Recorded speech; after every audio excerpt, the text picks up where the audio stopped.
జై తెలంగాణ. అందరికీ నమస్కారం. మన రాష్ట్రంలో చూస్తున్నాం రోజు రోజుకి అన్ఎంప్లాయ్మెంట్ రేట్ పెరిగిపోవడము, యూత్ అందరు కూడా ఒక రకమైనటువంటి నిర్వేదంతోని, ఒక రకమైనటువంటి డిసప్పాయింట్మెంట్తోని ఎప్పుడు గవర్నమెంట్ జాబ్స్ వస్తాయి, ఎప్పుడు క్లారిటీగా మేము ఎగ్జామ్స్ రాయొచ్చు అనేటటువంటి ఆలోచనలో ఉన్నారు. పాపం చాలామంది ఎస్పెషలీ గ్రామాలలో ఉండేటటువంటి యువమిత్రులు అందరూ కూడా వారి కుటుంబాలను వదిలేసి, తల్లిదండ్రులను వదిలేసి, ఆ చిన్నపాటి వ్యవసాయం మీద వచ్చేటటువంటి డబ్బు తీసుకొని వచ్చి హైదరాబాద్లలో దిల్సుఖ్ నగర్లో, అశోక్ నగర్లో, కేపీహెచ్బిలో ఇట్లా ట్రైనింగ్ సెంటర్స్లో ఉంటూ కోచింగ్ తీసుకుంటూ వాళ్ళు ప్రయత్నం చేస్తూ ఉంటారు. ఈ యొక్క అంశం మనం గమనిస్తూనే వస్తున్నాం. తెలంగాణ రాష్ట్రం వచ్చినాక ఈ పరిస్థితి మారుతుంది అనుకొని అనేక మంది యువత అంతా కూడా తెలంగాణ ఉద్యమంలో చాలా బలంగా కొట్లాడినారు.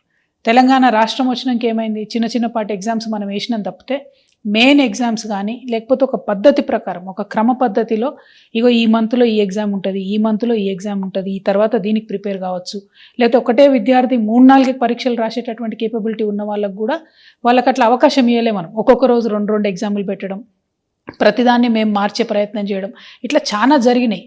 అయితే ఈ కన్ఫ్యూజన్ అంతా కూడా యువమిత్రులు ఆ కోపాన్ని అంతా, ఆవేదన అంతా, ఆక్రోశాన్ని అంతా కూడా ఈ బీఆర్ఎస్ పోతే మనకు కాంగ్రెస్ వస్తే న్యాయం జరుగుతుందని చెప్పి బీఆర్ఎస్ను ఓడగొట్టిండ్రు. యువమిత్రులు ఊరూరు తిరిగి వాళ్ళ తల్లిదండ్రుల కాళ్ళు మొక్కి మరీ కాంగ్రెస్ కోటెప్పించారు. ఈ కాంగ్రెస్ వచ్చినాకనన్నా మరి జాబ్ క్యాలెండర్ వస్తుంది, ఏ నెలలో ఏ జాబ్ పడుతుంది అనే క్లారిటీ వస్తుంది అంటే అది కూడా లేదు.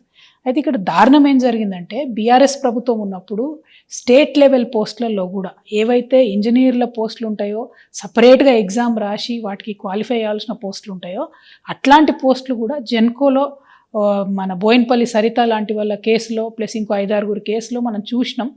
దాదాపు 1,50,000 జీతానికి ప్రొవిజనల్ అనేటటువంటి ఒక చిన్న పదం అడ్డం పెట్టుకొని ఎటువంటి పరీక్షలు లేకుండా ఉద్యోగాలు ఇచ్చినటువంటి పరిస్థితి చూసినాం. అప్పుడు జరిగినటువంటి అన్యాయాన్ని తెలుసుకొని అందరం కూడా బాధపడ్డాం. ఆ తర్వాత జిల్లా స్థాయిలో కూడా ఆనాడు కూడా నిర్మల్లో అనేకమైనటువంటి అకృత్యాలు బయటకు వచ్చినాయి. ఆ పోస్టులన్నీ కూడా అమ్ముకున్నారు. 44 పోస్టులు దాదాపు 12 లక్షలు, 14 లక్షలు, 15 లక్షలకు అమ్ముకుంటే అది అందరూ కూడా జనం గగ్గోలు పెట్టి, యువమిత్రులంతా గగ్గోలు పెడితే అవి క్యాన్సిల్ అయినాయి. ఇప్పటికి కూడా పాపం అప్పుడెప్పుడో చేరినటువంటి వాళ్ళు, కాంట్రాక్ట్ పద్ధతిలో చేరినటువంటి వాళ్ళు నిర్మల్లో ఇంకా కొనసాగుతున్నారు. వాళ్ళే డబ్బులు ఇచ్చి ఉన్నారు, కానీ ఎటువంటి న్యాయం కూడా జరగలేదు. ఎందుకంటే అప్పుడు బీఆర్ఎస్లో ఉండి అన్యాయం చేసిన పెద్ద నాయకులంతా ఇప్పుడు కాంగ్రెస్లో వచ్చి చేరారు. సో ఈ పాలిటిక్స్ని దయచేసి యూత్ గమనించాలి. నేను ప్రభుత్వానికి హెచ్చరిక చేస్తూ ఉన్నా. నా దగ్గరికి చాలామంది యువమిత్రులు వచ్చిండ్రు.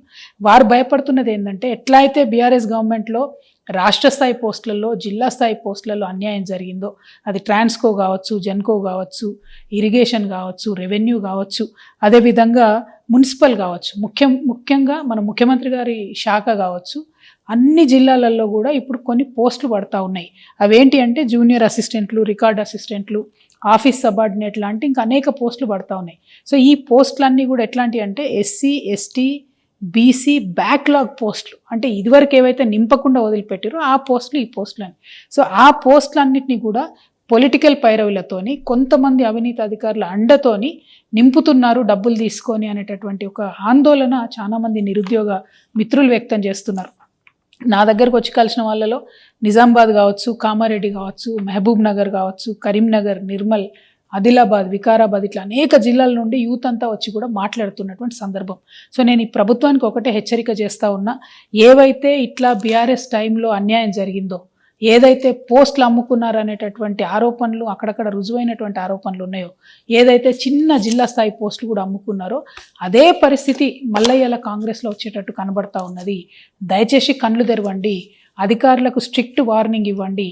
నేను జిల్లా కలెక్టర్లందరినీ కూడా రిక్వెస్ట్ చేస్తూ ఉన్నా, ఈ డిపార్ట్మెంట్లో జిల్లా స్థాయి పోస్టులన్నీ కూడా మీ కలెక్టర్ల పరిధిలోనే ఉంటాయి. ప్రాపర్ ట్రాన్స్పరెంట్ రిక్రూట్మెంట్ చేయండి. చాలామంది యంగ్స్టర్స్ ఆశలు పెట్టుకొని ఉన్నారు, ఈ జాబ్స్ మాకు వస్తాయి, మేము సెటిల్ అవుతాం లైఫ్లో అనే ఆశతో ఉన్నారు. పైగా యువమిత్రుల్ని, మెరిట్ ఉన్న వాళ్ళని మనం ప్రోత్సహించినట్టయితే మన రాష్ట్ర అభివృద్ధిలో కూడా మంచిగా పాల్గొంటారు. కాబట్టి కలెక్టర్లకు నేను రిక్వెస్ట్ చేస్తూ ఉన్నా, మీరు చూడండి. ఇంకొక మాట కూడా నేను చెప్తా ఉన్నా, ఇవాళ అధికార పార్టీలో ఉన్నటువంటి వాళ్ళకైనా, ఈ అక్రమాలకు అండగా నిలబడే అధికారులకైనా ఎప్పుడో ఒకసారి భగవంతుడి దయ వల్ల మాకు కూడా అవకాశం వస్తుంది. అప్పుడు మాత్రం ఇట్లా డబ్బులు ఇచ్చి మీరు చేసినటువంటి ఉద్యోగాలకు కఠినంగా శిక్ష వేస్తాం. నేను మిగతా యువమిత్రులకు కూడా చెప్తున్నా, డబ్బులు ఇచ్చి అడ్డదారిలో ఉద్యోగాలు తెచ్చుకునే ప్రయత్నం చేస్తే అది ఎక్కువ కాలం నిలబడదు. పైగా మెరిట్ ఉండి మంచిగా ఉన్నటువంటి వాళ్ళకు అన్యాయం జరుగుతుంది. కాబట్టి మీరు కూడా కొంత ఎఫర్ట్ పెట్టి చదివే ప్రయత్నం చేయండి. ఉద్యోగాలు కొనకుండా ఉద్యోగాల కోసం ఫైట్ చేసి, స్టడీ చేసి కొట్లాడి సాధించుకునే ప్రయత్నం చేయండి. మీకు అండగా జాగృతి నిలబడుతుంది.